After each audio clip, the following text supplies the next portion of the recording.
9월 16일 월요일 새벽 기도의 자리에 또 이렇게 온라인으로 함께 하시는 성도님 여러분 진심으로 환영하고 축복합니다. 지금 집에 계시든 아니면 우리 가족과 함께 또 다른 곳에 계시든 간에 오늘 이 아침에 예배를 통해서 하나님의 은혜를 체험하고 경험하는 시간 될 수 있기를 바랍니다.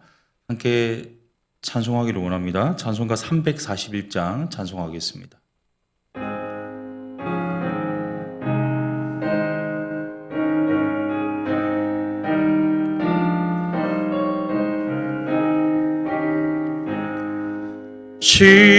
십자가를 내가 지고 주를 따라갑니다. 이제부터 예수로만 나의 복에 삼겠네. 세상에서 부귀영화 모두 잃어버려도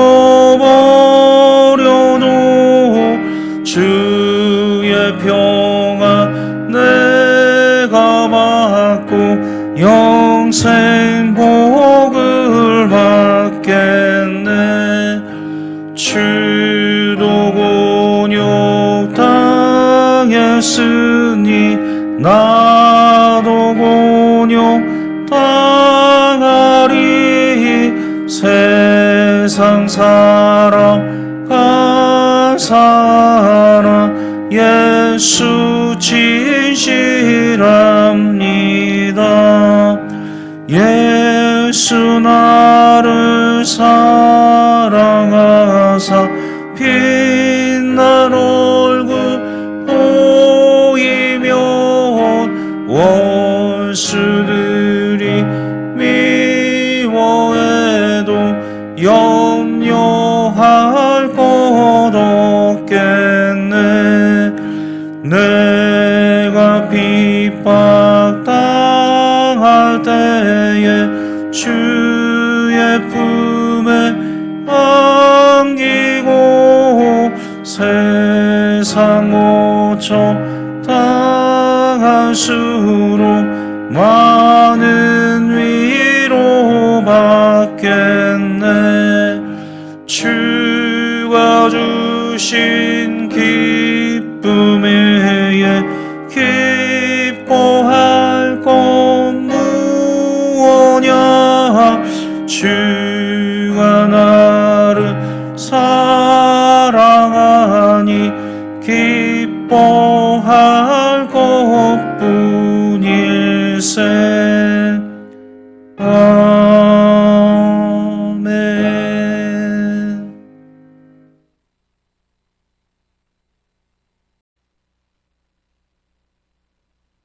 오늘 우리에게 주신 하나님 말씀은 열왕기하 8장 1절에서부터 15절까지의 말씀입니다. 열왕기하 8장 1절에서부터 15절까지의 말씀입니다. 열왕기하 8장 1절에서부터 15절까지의 말씀입니다. 말씀 전체는 1절에 15절인데요. 오늘 단락이 두 단락으로 구성되어 있거든요. 하나의 단락만 다루도록 하겠습니다. 그래서 8장 1절부터 6절까지만 함께 합독하도록 하겠습니다. 제가 1절부터 읽겠습니다. 엘리사가 이전에 아들을 다시 살려준 여인에게 이르되 너는 일어나서 내 가족과 함께 거주할 만한 곳으로 가서 거주하라. 여호와께서 기근을 부르셨으니 그대로 이 땅에 7년 동안 임하리라 하니 여인이 일어나서 하나님의 사람의 말대로 행하여 그의 가족과 함께 가서 블레셋 사람들의 땅에 7년을 우거하다가 7년이 다음에 여인이 블레셋 사람들의 땅에서 돌아와 자기 집과 전투를 위하여 호소하려 하여 왕에게 나아갔더라. 그때 왕이 하나님의 사람의 사한 게하시와 서로 말하며 이르되 너는 엘리사가 행한 모든 큰 일을 내게 설명하라 하니 게하시가 곧 엘리사가 죽은 자를 다시 살린 일을 왕에게 이야기할 때에 그 다시 살린 아이의 어머니가 자기 집과 전투를 위하여 왕에게 호소하는지라. 게하시가 이르되 내 주 왕이여 이는 그 여인이요 저는 그의 아들이니 곧 엘리사가 다시 살린 자니이다 하니라. 왕이 그 여인에게 물음에 여인이 설명한지라. 왕이 그를 위하여 한 관리를 임명하여 이르되 이 여인에게 속한 모든 것과 이 땅에서 떠날 때부터 이제까지 그의 밭의 소출을 다 돌려주라 하였더라. 아멘. 예, 오늘 말씀은 엘리사가 이전에 아들을 살려주었던 수넴 여인과의 에피소드를 다루고 있는데요. 이 여인에게 7년 동안 하나님께서 기근을 주실 것이다. 이것을 고지하면서 이 내용이 시작됩니다. 그런데 1절에 보니까 수넴 여인이라고 하지 않고요. 굳이 엘리사가 이전에 아들을 다시 살려준 여인이다. 이렇게 지칭을 하고 있거든요. 이것은요, 하나님의 사람인 엘리사의 사역을 부각시키기 위해서입니다. 엘리사가 하나님의 사람이지 않습니까? 그러니까 하나님의 사람은요, 하나님과 같은 일들을 감당하게 되는데 하나님이 어떤 사역 하시냐? 결국 사람 살리는 사역 하신다는 거죠. 굳이 수넴 여인이라고 해도 되지만 아들을 다시 살려주었던 여인이란 이런 호칭을 통해서요, 하나님이 어떤 분이신지를 나타내고 있습니다. 하나님 어떤 분이십니까? 살리시는 분이십니다. 죄로 말미암아 죽을 우리를요 살리시는 분이십니다. 생명을 주시되 풍성히 주시는 분이십니다. 우리의 영혼만이 아니라 현재 우리의 순간순간 우리의 모든 삶에서도요 우리를 살리시는 분이 누구냐? 바로 하나님이십니다. 그 하나님께서요 이스라엘에 대한 우상에 대한 심판으로 7년 기근을 내리시는데 하나님 의지하는 수넴 여인을 살리기 위한 방편을 엘리사를 통해서 보여주고 있습니다. 하나님은요 선한 목자가 되십니다. 이 말씀 따르는 자에게 좋으신 아버지가 되시고요. 그 하나님 의지하는 자에게 환난 날에 피할 길을 주시고 또 갈 길을 밝히 보여주시고 시험을 감당할 능력을 주시고 그와 같이 버려두지 아니하시고 도우시고 인도하신다는 사실입니다. 제가 아끼는 후배가 있는데요. 제 아내의 절친이기도 하고 저와 이전에 선교단체 간사 동기로서 활동했던 사람입니다. 시골의 어촌 마을에서 자랐고요. 공부를 썩 잘해서 부모님의 기대가 컸습니다. 그 기대에 부응하면서 대학 전액 장학금을 받고요. 영문과에 입학을 했는데 4년 내내 장학금을 탔습니다. 그런데 그만 이 대학에 왔어요. 예수님을 만나게 됩니다.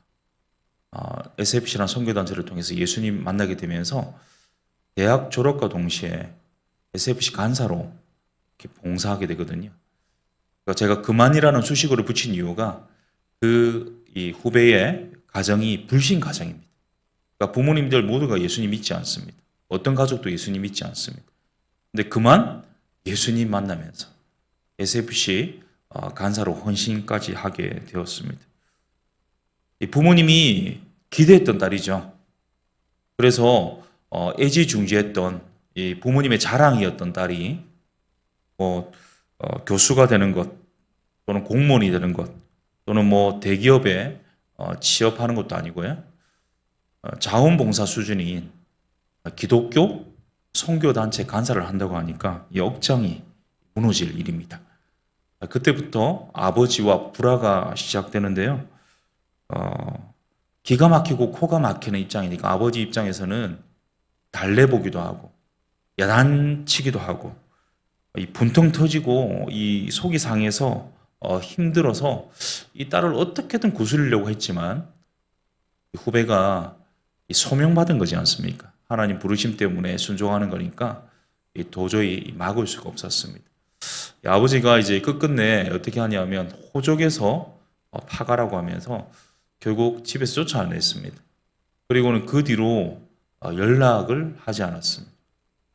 후배가 결혼할 때요, 아버지 오지 않으셨어요. 안타까운 일이죠. 설상가상이라고 이렇게 이 아버지가 환영하지 않고 아버지가 오지 않았던 그런 결혼을 한 이 후배가 이제 아이를 낳았는데요. 이 설상가상으로 이 아이가 서울의 대형 병원에 장기적으로 정기적으로 이 치료를 요하는 이 병을 안고 태어났습니다. 어떻게 보면 이게 좀 중하면요, 이 생명을 잃을 그런 상황인데요. 그 남편은 누구냐? 저처럼 이제 신학도의 길을 갔던 당시로서 전도사였습니다. 지금은 목사가 됐습니다만 전도사였기 때문에 형편이 그렇게 녹록지 않았거든요. 근데 소홀을 오가면서 계속해서 자녀의 어떤 치료를 위해서 이렇게 움직인다는 게 쉽지 않았습니다. 자, 그런데 10년 이상 연락이 없었던 아버지, 그리고 결혼 때조차 오지 않았던 아버지가요, 제 후배에게 전화가 왔습니다. 그리고는 이렇게 이야기합니다. 나다. 이야기 들었다. 그 아이는 내가 무슨 수를 써서라도 살린다. 치료비 걱정하지 마라. 내가 다 내겠다. 물론 아버지가 돈벌이가 좋으셔서 그런 표현을 하신 것이 아닙니다. 이 아버지도 살기가 그렇게 넉넉지 않으신데 이 딸이 낳은 아이, 자신의 이 손주에 대한 마음 때문에 결국 이 모든 것들을 그냥 내버려 두지 않고 돕겠다는 이런 표현을 하셨습니다. 이것이 아비의 마음일 뿐만 아니라 우리를 사랑하신 하나님 아버지의 마음이죠. 사랑하는 성도 여러분, 하나님이 누구시냐면 우리 아버지십니다. 아버지를 인정하는 고백 놓치지 않으실 수 있기를 바랍니다.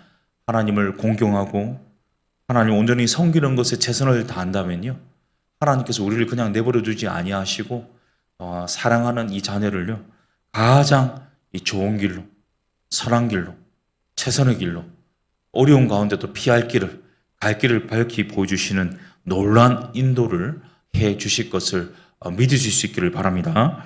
다시 1절을 보십시오. 엘리사가 선포하는 말씀입니다. 1절을 한번 보여주십시오.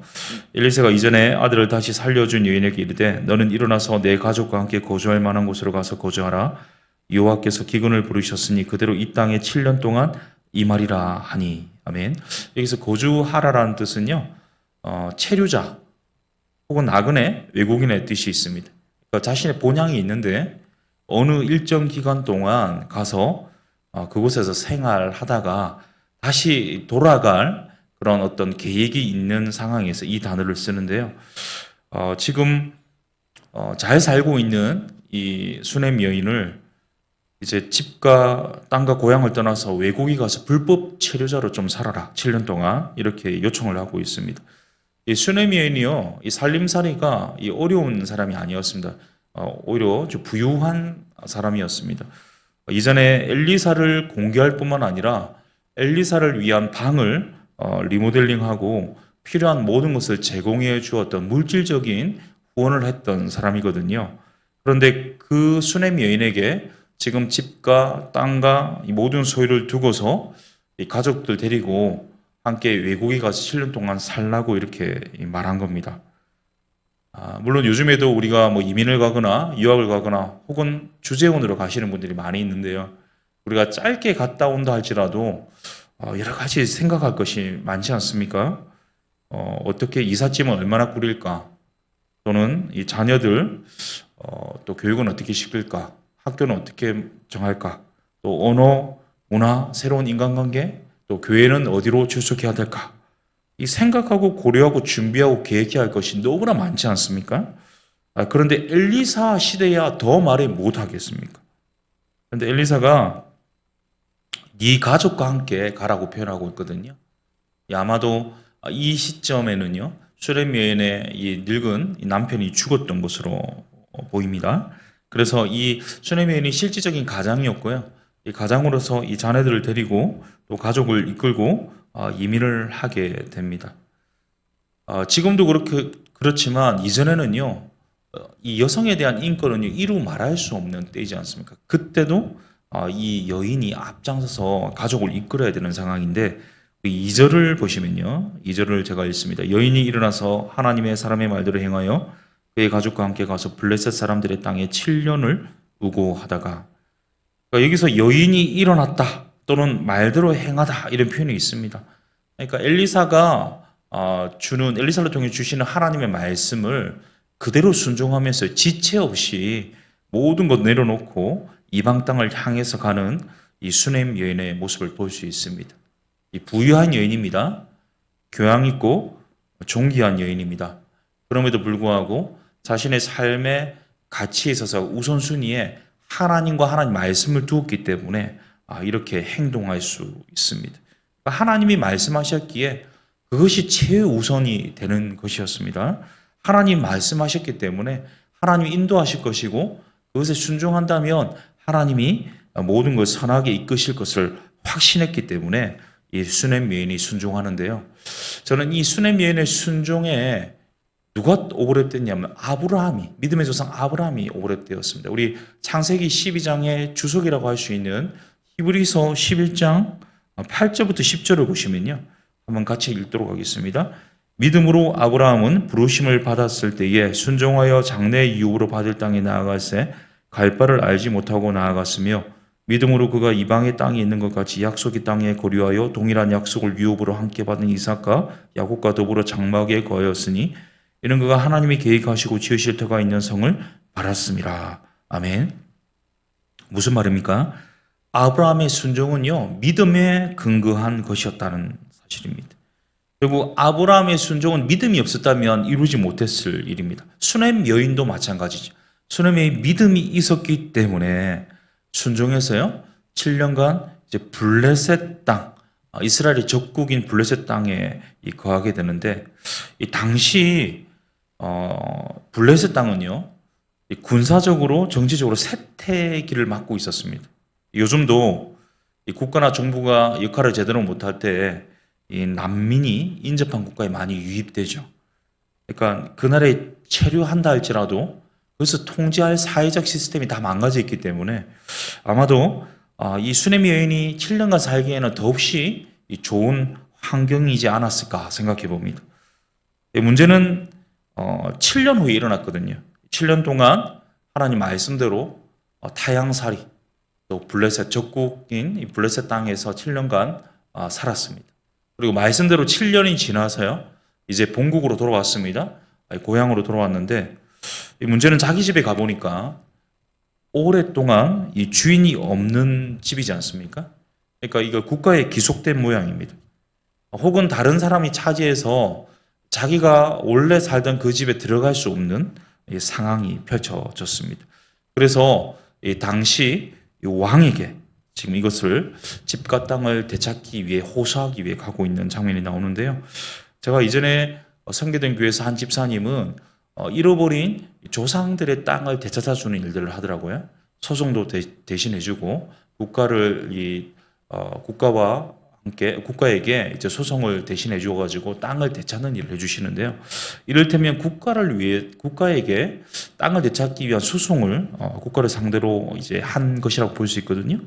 자, 이때 왕이 무엇하고 있었냐면요, 엘리사의 사한 게하시와 대화를 하고 있었습니다.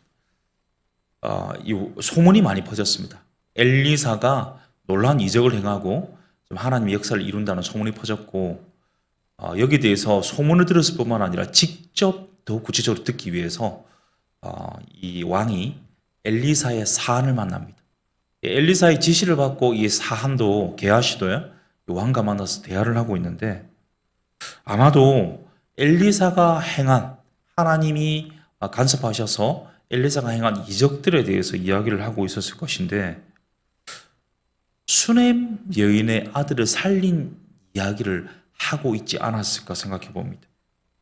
그런 기가 막힌 타이밍, 이 수넴 여인의 아들을 살린 이야기를 게하시가 왕에게 하는 바로 그때에 이 수넴 여인이 왕 앞에 호사로 나온 것입니다.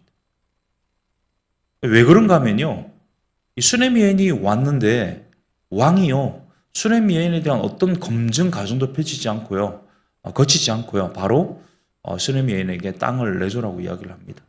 이것은요, 수넴 여인에 대한 사전 정보가 있었기 때문이고, 이야기를 듣고 있던 바로 그 여인이 지금 눈앞에 나타났다라는 사실 때문에 이제 그 여인에게 땅과 집을 돌려주게 하고요, 7년간의 소출까지 계산해서 수익으로 주라고 이렇게 이야기를 했습니다.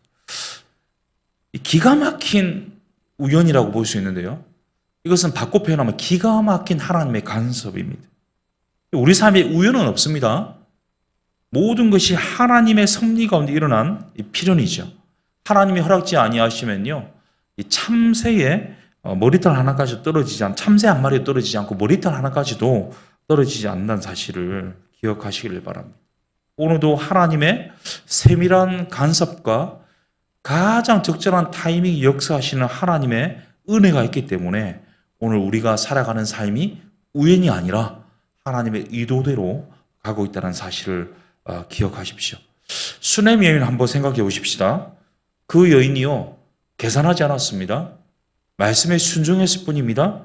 7년간 외국에 가서요, 어려운 시절을 보냈습니다. 그런데 돌아왔더니 하나님께서요, 자신이 모든 것 내려두고 갔던 그 소유 되찾게 해줄 뿐만 아니라 그 7년간의 소출까지 계산해서 이 풍성하게 부어 주셨습니다. 우리가 말씀에 순종한다면, 하나님 말씀에 순종한다면 하나님은 우리가 생각지도 않았던 은혜와 복으로 우리에게 채우십니다. 우리의 노력뿐만 아니라 플러스 알파를 부어 주시는데요. 우리 수넴 여인처럼, 믿음의 조상 아브라함처럼 하나님의 말씀에 순종하실 수 있기를 소원합니다. 그 말씀이 때로는 우리의 생각과 우리의 상황에서 주어질 때 순종하기 어렵다 할지라도 하나님 의지하고 하나님 말씀 순종할 때에 하나님께서 친히 인도하시고 선하게 이끌어 주셔서 하나님 놀란 복과 은혜로 채워 주실 것입니다. 그런 하나님의 인도와 하나님의 은혜를 경험하는 이 말씀의 순종의 삶이 오늘 우리의 남은 생에 계속될 수 있기를 예수님의 이름으로 축복합니다. 오늘 말씀 준비하면서 잠언 3장 말씀 생각났는데요. 너는 범사의 그를 인정하라. 그러면 내 길을 지도하시리라. 어려운 상황과 환경을 맞을 때 우리가 계산하지 않고 세속적 생각을 하지 않고 오직 하나님 말씀에 순종할 수 있도록 도와주시고, 하나님 말씀 붙들 때 우리를 선한 길, 의의 길, 형통의 길, 구원의 길로, 축복의 길로 이끌어 주셔서 인도하시고 계산할 수 없는 복을 내려주시는 하나님의 은혜를 체험하고 경험할 수 있도록 인도하여 주시옵소서. 우리 말씀 기억하며 함께 합심으로 기도하겠습니다. 살아계신 하나님 아버지, 오늘 말씀 주시니 감사합니다. 하나님 말씀을 통하여서 이 하나님이 주신 말씀에 순종하고 계산하지 않았던 수넴 여인의 삶을 하나님이 책임져 주셨고 그 공경 가운데서 건져 주셨고, 또한 손해가 아니라 오히려 더 많은 풍성한 복으로 채워주시는 은혜를 경험하고 누릴 수 있게 하신 것 감사합니다. 오늘도 우리의 삶의 환경 가운데 이런 삶을 살아가는 모든 현장 속에서 하나님 말씀에 순종하는 것이 때로는 나에게 손해를 준다고 할지라도, 또는 내가 생각할 때 정말 따르기 어려운 일을 할지라도 하나님이 말씀하셨다면 순종하고 그 말씀대로 이행할 때 하나님께서 길을 여시고 문을 열어주시고 갈 길을 밝히 보여주시고 놀라운 생각지도 못한 하나님 은혜로 채워주신다는 사실을 기억하고, 오늘도 나의 아버지 되시는 하나님, 모든 것 주시는 선한 길로 이끌어 주시는 하나님 의지함으로 그 말씀 순종하는 하루 되게 하여 주옵소서. 우리 교회를 위해서 기도하겠습니다. 가을 특별 새벽 부흥의 준비 중에 있습니다. 이 준비 가운데 은혜가 있게 하시고, 또 이 준비하는 모든 손길 가운데 하나님이 앞서서 헌신하는 자들에게 주시는 물돈 하인들만 아는 기쁨 허락하여 주시고, 특별히 우리 교회가 기도가 불 붙을 수 있는 계기가 될 수 있기를 간절히 소원합니다. 우리 가을 특별 새벽 부흥에 말씀 준비하신 담임 목사님 은혜 주시고 성령 충만함 주시고 가장 적합한 말씀 선포되도록 입술 주장하여 주시도록 기도하기를 원합니다. 공삼조 상기 진행 중에 있는데요. 우리 이금희 따름이 만남을 통하여서 우리 가운데 좋은 교제뿐만 아니라 정말 생명의 복음이 우리 가운데 공유되고, 또 복음에 다시 한번 노출되고, 이 복음의 재확신과 또 재구원, 또 우리 가운데 온전한 구원의 고백이 있게 하여 주셔서 생명구원의 역사가 일어나는 그런 이금희 따름이 풍삼초 상기가 되게 하여 주옵소서. 이 추석 명절 지나고 있는데요. 이 모든 기간 동안 이동 가운데 안전 지켜주시고, 우리 가족들, 친지들 오랜만에 만나서 이 담소 나눌 때에 기쁨과 평강이 있게 하시되 이 복음의 나눔이 있게 하시고 말씀으로 또 예배로 하나 되는 가족들 될 수 있도록 가정의 복음화가 이루어지게 하여 주옵소서. 우리 함께 이 교회를 위해서 기도하시고 우리 개인 기도하시도록 하겠습니다. 기도하겠습니다. 살아계신 하나님 아버지, 오늘 우리에게 교회를 위해서 기도할 수 있는 마음 주시니 감사합니다. 하나님, 우리 교회에 의뢰 주시기 위해서 가을 특별 새벽 부흥회 준비해 주셨습니다. 그 가을 특별 새벽 부흥회 우리가 함께 동참하기를 원합니다. 하나님 함께 하시고 역사하시고 임재하시고 동행하여 주셔서 하나님, 하나님의 크신 은혜를 주옵시고 기도가 다시 불붙게 하여 주시고 하나님 말씀 준비하시는 담임 목사님 붙잡아 주셔서 능력의 말씀이 선포되게 하시고 하나님 그 말씀에 반응하는 우리 모두가 되게 하시고 이 풍삼초 상기를 통하여서 우리 가운데 복음에 대한 놀란 생명력이 샘솟는 시간 될 수 있기를 원합니다.